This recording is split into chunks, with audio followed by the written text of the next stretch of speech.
Güney Azərbaycan İstiqlal Partiyasının İran Kürd partiyalarına məktubu. Hörmətli Kürd partiyalarının rəhbərləri, sayğılarımızla bildiririk ki, Güney Azərbaycanın partiyaları ilə İran Kürd partiyaları arasındakı diplomatik münasibətlər bir-birinin haqlarına qarşılıqlı hörmət əsasında qurulmalıdır. Bu, işğalçı İran rejiminin fitnələrini zərərsizləşdirmək və torpaqlarımızı İran işğalından azad etmək üçün zəruridir. İranın işğalı altında olan qeyri-fars millətlərin mübarizə birliyi, bu millətlərin işğalçı fars qüvvələri üzərində qələbəsinin yeganə təminatıdır.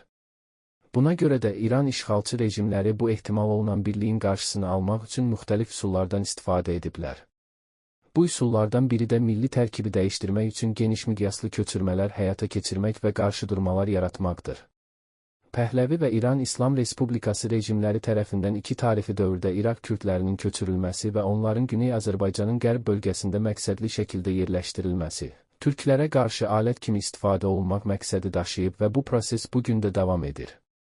Batı Azərbaycanda yaşayan kürdlər Azərbaycanın vətəndaşlarıdır. Eyni şəkildə Kürdistan ərazisində yaşayan türklər də Kürdistanın vətəndaşları sayılırlar.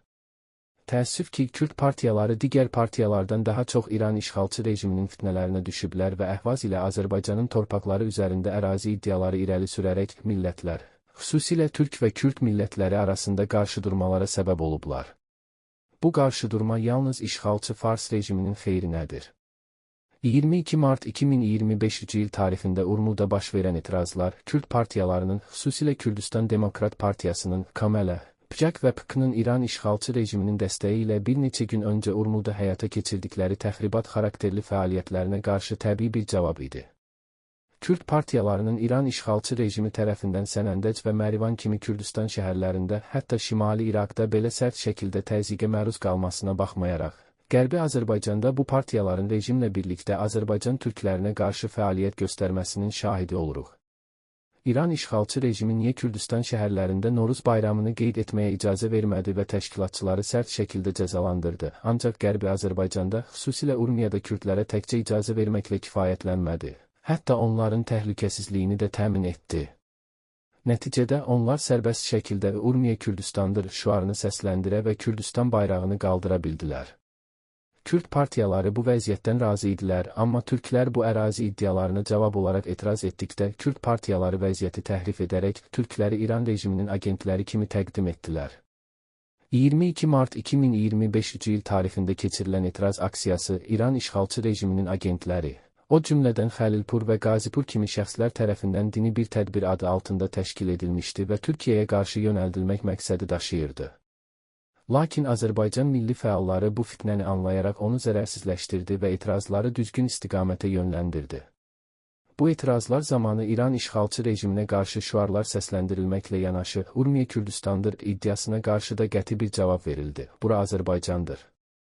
İran işğalçı rejiminin Kürdistanda kürdlərə qarşı amansız repressiyalar aparmasına baxmayaraq, Kürdistan Demokrat Partiyası, KML, PCK və PKK-nın Batı Azərbaycanda İran rejimi ilə əməkdaşlığı danılmaz bir faktdır. Bu partiyaların Azərbaycan üzərindəki ərazi iddiaları Batı Azərbaycandakı vəziyyəti getdikcə gərginləşdirir. Bunun nəticələrinə görə məsuliyyət tamamilə İran işğalçı rejimi və Kürd partiyalarının üzərindədir. Urmulda türklərin İsmail Simitko tərəfindən qətliam edilməsi, eləcə də Kürdistan Demokrat Partiyasının lideri Əbdürrəhman Qasımlı tərəfindən Sulduza, Nəğədəyə hücum edilməsi və silahsız Azərbaycan türklərinin qətlə yetirilməsi, Azərbaycanın yaddaşından silinməyib və bu hadisələrə görə Azərbaycan türkləri Kürd partiyalarına qarşı dərin bir nifrət hissi bəsləyirlər. Kürd partiyalarının bu tarixi cinayətləri açıq şəkildə pisləməsi və bununla da inam yaratması onların borcudur. Lakin indiyədək heç bir Kürd partiyası bunu etməyib. Güney Azərbaycan İstiqlal Partiyası İran işğalçılarının milli tərkibi dəyişdirmək siyasətinin qeyri-fars millətləri arasında mövcud problemlərin əsas səbəbi olduğunu anlayaraq, Türk və Kürd millətləri arasında münaqişənin qarşısını almaq üçün şəffaf və əməkdaşlığa əsaslanan bir yanaşma təklif edir. Biz ilk növbədə birgə koordinasiya ilə işğalçı rejimi torpaqlarımızdan qovmalıyıq.